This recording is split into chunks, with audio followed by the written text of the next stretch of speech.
नमस्ते दोस्तों, स्वागत है आप सभी का हमारे चैनल दिव्य भक्ति ज्ञान में। आइए आज के इस वीडियो में हम रमा एकादशी की व्रत कथा एवं पूजा विधि के बारे में जानते हैं। कार्तिक मास की एकादशी को रमा एकादशी का व्रत रखा जाता है। साल की 24 एकादशियों में रमा एकादशी का विशेष महत्व होता है। 4 महीने बाद भगवान विष्णु अपनी योग निद्रा से जागते हैं। पद्म पुराण के अनुसार रमा एकादशी व्रत रखने से माँ लक्ष्मी के साथ भगवान विष्णु की भी कृपा मिलती है। दीपावली पर माँ लक्ष्मी का पूजन किया जाता है।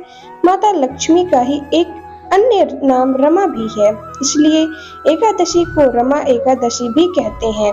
मान्यता है कि इस व्रत को रखने से सभी तरह के कष्टों से मुक्ति मिलती है और साथ ही आर्थिक परेशानी भी नहीं हो। प्राचीन काल में एक मुचुकुंद नाम का एक राजा था। उसकी इंद्र के साथ मित्रता थी और साथ ही यम, कुबेर, वरुण और विभीषण भी उसके मित्र थे। यह राजा बड़ा धर्मात्मा, विष्णु भक्त और न्याय के साथ राज करता था।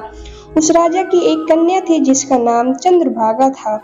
उस कन्या का विवाह चंद्रसेन के पुत्र शोभन के साथ हुआ था।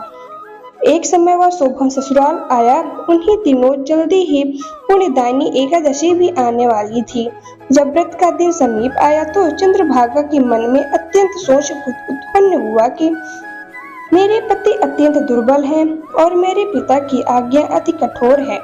दसवीं को राजा ने ढोल बजवाकर सारे राज्य में यह घोषणा करवा दी कि एकादशी को भोजन नहीं करना चाहिए। ढोल की घोषणा सुनते ही शोभन को अत्यंत चिंता हुई और अपनी पत्नी से कहा कि हे प्रिय, अब क्या करना चाहिए? मैं किसी प्रकार भी भूख सहन नहीं कर सकूंगा। ऐसा उपाय बतलाओ कि जिससे मेरे प्राण बच सकें, अन्यथा मेरे प्राण अवश्य चले जाएंगे। चंद्रभागा कहने लगी, हे स्वामी, मेरे पिता के राज्य में कोई भी एकादशी के दिन भोजन नहीं करता। हाथी, घोड़ा, ऊंट, बिल्ली, गौ आदि भी दृढ़ अन्न, जल आदि ही ग्रहण नहीं कर सकते। फिर मनुष्य का तो क्या ही कहना है। यदि आप भोजन करना चाहते हैं तो किसी दूसरे स्थान पर चले जाइए, क्योंकि यदि आप यहीं रहना चाहते हैं तो आपको अवश्य व्रत करना पड़ेगा। ऐसा सुनकर शोभन कहने लगा कि हे प्रिय, मैं अवश्य व्रत करूंगा। जो भाग्य में होगा वो देखा जाएगा। इस प्रकार से विचार कर शोभन ने व्रत कर लिया और वह भूख व प्यास से अत्यंत पीड़ित होने लगा। जब सूर्य नारायण अस्त हो गए और रात्रि को जागरण का समय आया तो वह को अत्यंत हर्ष देने वाला था, परंतु शोभन के लिए अत्यंत दुखदायी हुआ। प्रातः काल होते ही शोभन के प्राण निकल गए। जब राजा ने सुगंधित काष्ठ से उसका दाह संस्कार करवाया, परंतु चंद्रभागा ने अपने पिता की आज्ञा से अपने शरीर को दग्ध नहीं किया और शोभन की अंत्येष्टि क्रिया के बाद अपने पिता के घर में ही रहने लगी। रमा एकादशी के प्रभाव से शोभन का मंदराचल पर्वत पर धन धान्य से युक्त था। शत्रुओं से रहित एक सुंदर देवपुर प्राप्त हुआ।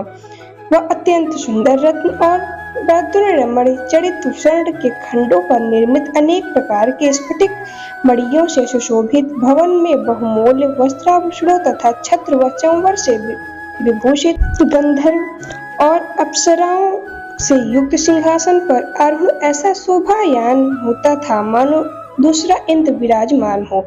एक सुंदर मुचुकुंद नगर में रहने वाले एक सोम शर्मा नामक ब्राह्मण तीर्थ यात्रा करता हुआ घूमता घूमता उधर जा निकला।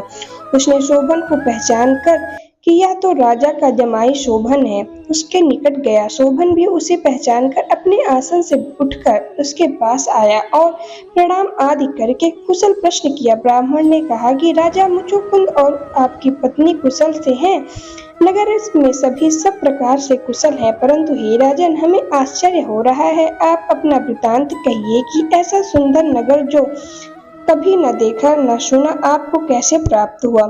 तब शोभन बोला कि कार्तिक कृष्ण की रमा एकादशी का व्रत करने से मुझे यह नगर प्राप्त हुआ, परंतु यह अस्थिर है। यह स्थिर हो जाए ऐसा उपाय कीजिए। ब्राह्मण कहने लगा कि हे राजन, यह स्थिर क्यों नहीं है और कैसे स्थिर हो सकता है, आप बताइए, फिर मैं अश्वमेव वह उपाय करूंगा। मेरी इस बात को आप मिथ्या न समझिए। शोभन ने कहा कि मैंने इस व्रत को श्रद्धा रहित होकर किया है। अतः यह सब कुछ अस्थिर है।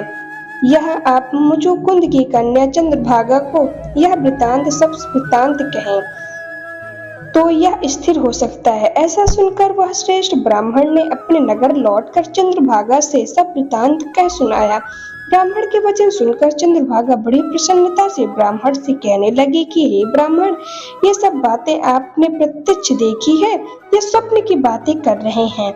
ब्राह्मण कहने लगा कि हे पुत्री, मैंने महावन में तुम्हारे पति का प्रत्यक्ष देखा है, साथ ही किसी से विजय ना हो ऐसा देवताओं के नगर के समान उसका नगर भी देखा है। उन्होंने यह भी कहा कि यह स्थिर नहीं है, जिस प्रकार वह स्थिर रह सके सो उपाय करना चाहिए। चंद्रभागा कहने लगी, हे विप्र, तुम मुझे वहां ले चलो, मुझे पतिदेव के दर्शन की तीव्र लालसा है। मैं अपने कुछ किए हुए पुण्य से उस नगर को स्थिर बना दूंगी। आप ऐसा कार्य कीजिए जिससे उनका हमारा सहयोग हो, क्योंकि वियोगी को मिला देना महापुण्य है। सोम शर्मा यह बात सुनकर चंद्रभागा को लेकर मंदरांचल पर्वत के समीप वामदेव ऋषि के आश्रम पर गया। वामदेव जी ने सारी बात सुनकर वेद मंत्रों के उच्चारण से चंद्रभागा का अभिषेक कर दिया। तब ऋषि के मंत्र के प्रभाव और एकादशी के व्रत से चंद्रभागा का शरीर दिव्य हो गया और वह दिव्य गति को प्राप्त हुई। इसके बाद बड़ी प्रसन्नता के साथ अपने पति के निकट गई। अपनी प्रिय पत्नी को आते देखकर शोभन अति प्रसन्न हुआ और उसे बुलाकर अपने भाई तरफ बिठा लिया। चंद्रभागा कहने लगी, हे प्राणनाथ, आप मेरे पुण्य को ग्रहण कीजिए। अपने पिता के घर जब मैं 8 वर्ष की थी तब मैं विधि पूर्वक एकादशी के व्रत को श्रद्धा पूर्वक करती आ रही हूँ। इस पुण्य के प्रताप से आपका यह नगर स्थिर हो जाएगा तथा समस्त कर्मों से युक्त होकर प्रलय के अंत तक रहेगा। इस प्रकार चंद्रभागा ने दिव्य आभूषणों और वस्त्रों से सुसज्जित होकर अपने पति के साथ आनंद पूर्वक रहने लगी। हे राजन, यह मैंने रमा एकादशी का महात्म्य कहा। जो मनुष्य इस व्रत को करते हैं उनके ब्रह्म हत्यादि समस्त पाप नष्ट हो जाते हैं। कृष्ण पक्ष और शुक्ल पक्ष दोनों की एकादशियां समान हैं, इनमें कोई भेदभाव नहीं है, दोनों समान फल देती हैं। जो मनुष्य इस महात्म्य को पढ़ते अथवा सुनते हैं वे समस्त पापों से छूटकर विष्णु लोक को प्राप्त होते हैं। आइए अब हम रमा एकादशी की पूजा विधि के बारे में जानते हैं। एकादशी के दिन सुबह स्नान करके और उसके बाद पूजा शुरू करें। पूजा में धूप, तुलसी के पत्तों, दीप, नैवेद्य, फूल और फल का आदि चीजों का ध्यान रखें। इस दिन भगवान विष्णु का पीले वस्त्र और फूलों से श्रृंगार करना चाहिए। एकादशी व्रत का पारण द्वादशी की तिथि पर करना चाहिए। मान्यता है कि माँ लक्ष्मी के नाम रमा पर ही रमा एकादशी मनाया जाता है। एकादशी का व्रत विधि विधान से करने से सभी प्रकार के आर्थिक दिक्कतें नष्ट होती हैं। जय माँ लक्ष्मी, जय श्री हरि विष्णु। दोस्तों, अगर वीडियो आपको पसंद आई हो तो वीडियो को लाइक करें और चैनल को सब्सक्राइब करना ना भूलें। धन्यवाद।